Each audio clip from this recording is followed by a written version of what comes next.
Time now for Tim Luke and Greg Schraub, the appraisal guys, the frick and frack of Nick and Knack. Weather, sickness, travel has put them back together again finally. On the radio anyway. Good morning, guys. Good morning. So how you feeling, Greg? You're back at 100%? Well, I'm not at 100, but I'm pretty much back. Okay. So I'm back at my desk, my leg propped up, and I'm none the worse for wear. Feeling better. Yes. Well, that's good. Goodness. That's good. All right. Well, what is the topic of conversation between the three of us while we wait for Ms. Goodman to arrive and lead the way? First of all, I just want to give a shout out to one of our radio listeners. We got a phone call from a lady who listens to the show, and she's been listening for a while, and she actually called us, and we're doing a project for her. We're helping her with a project. So we're real excited about it, and I just want to give a shout out to her, and I won't mention her name on the radio. No. Or her address or her telephone number. No. But I just want to say, good morning, G. So, which was very nice. And this weekend, I went to Vineland, New Jersey for Bertoya's auction of antique toys and a variety of, trains, planes, automobiles, dolls, bears, all that kind of stuff. And the second day, on Sunday, was the auction, was a collection of, it was part of the single owner collector. His name is Sam Downey. And I remember Sam my entire professional career. He bought at Christie's. He bought at Bertoya. He was a collector for a very long time, and he passed away in November. And his girlfriend was actually in attendance with some other friends, and the sale went really well. I mean, things. The sale, like there was one lot that was estimated at $1,000 to $1,500, sold for $37,000, and everyone went crazy because we just thought, what the heck was that? And of course, somebody, my friend Melissa was in the audience, and she said, was it that valuable? I said, well, to them and to somebody who was the underbidder, absolutely. But everything did well. There were some Marklin, which is a German company, Marklin boats, which very desirable. The market is a little tenuous for those, but they did sell several hundred, it's 10,000, 50,000, 40,000 for some of these boats. But the thing that got me that was a first that I've never encountered was at the end of the sale, somebody came up to me and was telling me that, yes, Sam's girlfriend was happy and that everything went well, and that she brought Sam's ashes with her to the auction so that he could also be there in, I guess, ash form to experience the auction. And it still makes me laugh. I'm sorry. I've never, that was a first, just a first for me. Didn't, so I'm not sure how she was transporting those ashes, but I don't know. It just was. Did he have to? I wonder if she had to. Did he have to register for the sale? No, he didn't register. He couldn't bid on his own stuff.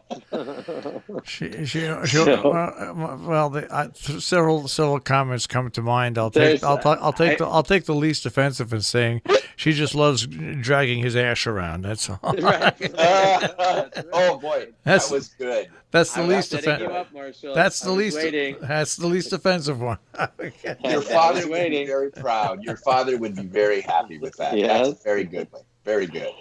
No, but it was the sale overall did well. There was a number of trains as well that just really performed well at auction for these items. This was part one, so I think part two is coming up, and I can't wait to see what she brings for part Well, maybe two. Can she put his ashes up for auction as well?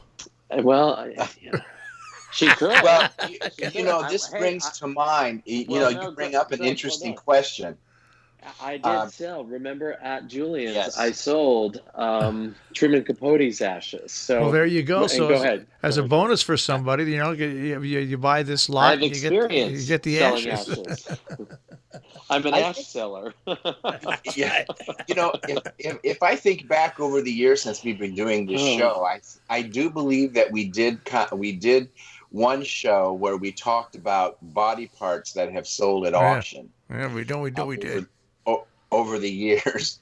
So it's something that does happen occasionally, yeah, and it's yeah. weird, but and I don't know what the law is about transporting body parts across state lines. I think ash is okay, but I don't know about body I don't parts. know.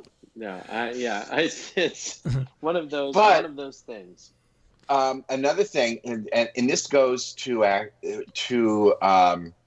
conversation we had several weeks ago where we started the year off with flashbacks. Basically, we had a number of phone calls since the first of the year from people who we have worked with early on, like 10, 15 years ago, that from appraisals that have become estates.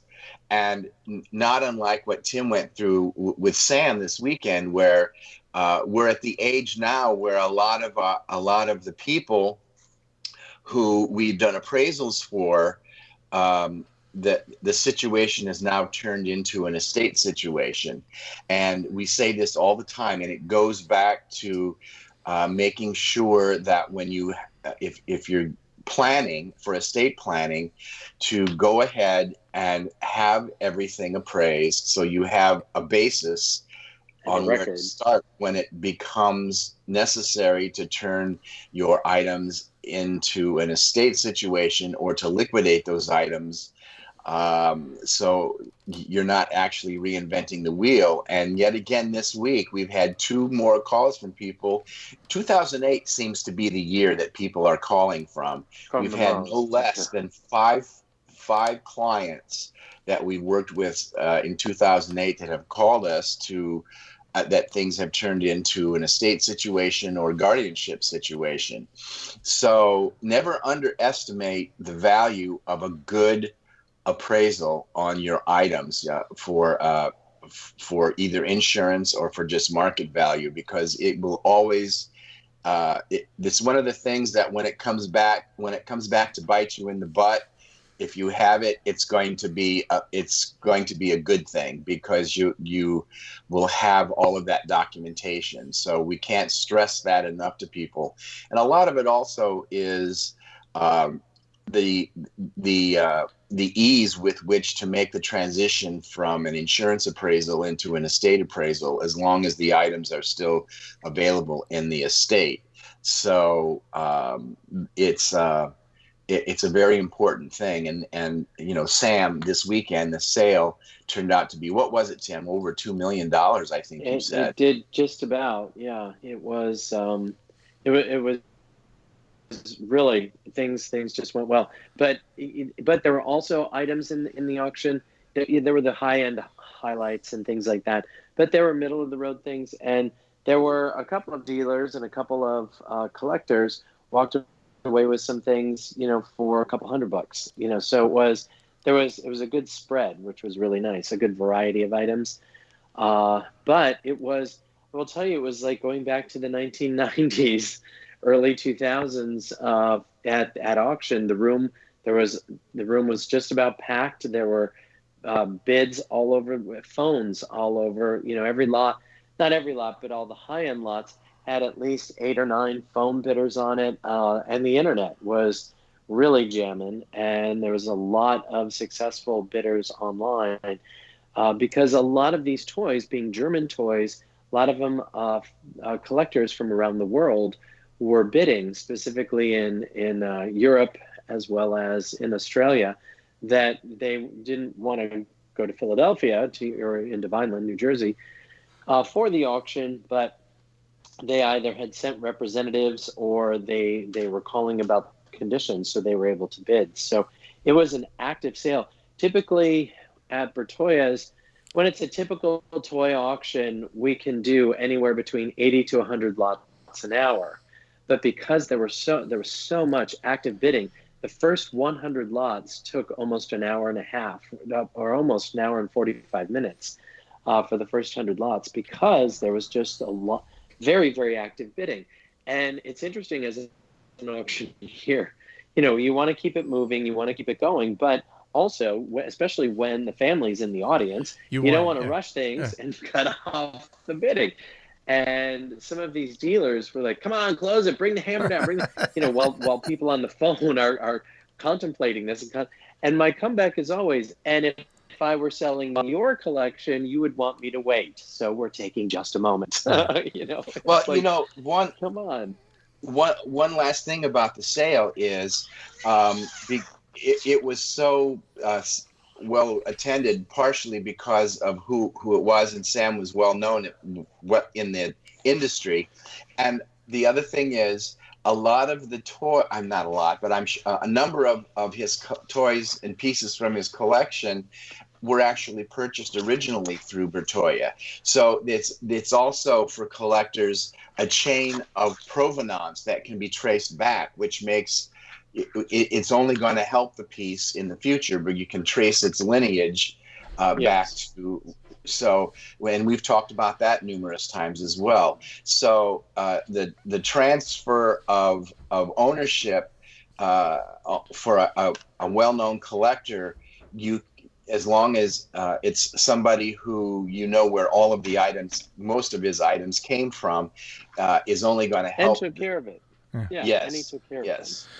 That really makes a big difference. Well, I expect. When's the next auction going to be on? Ash Wednesday?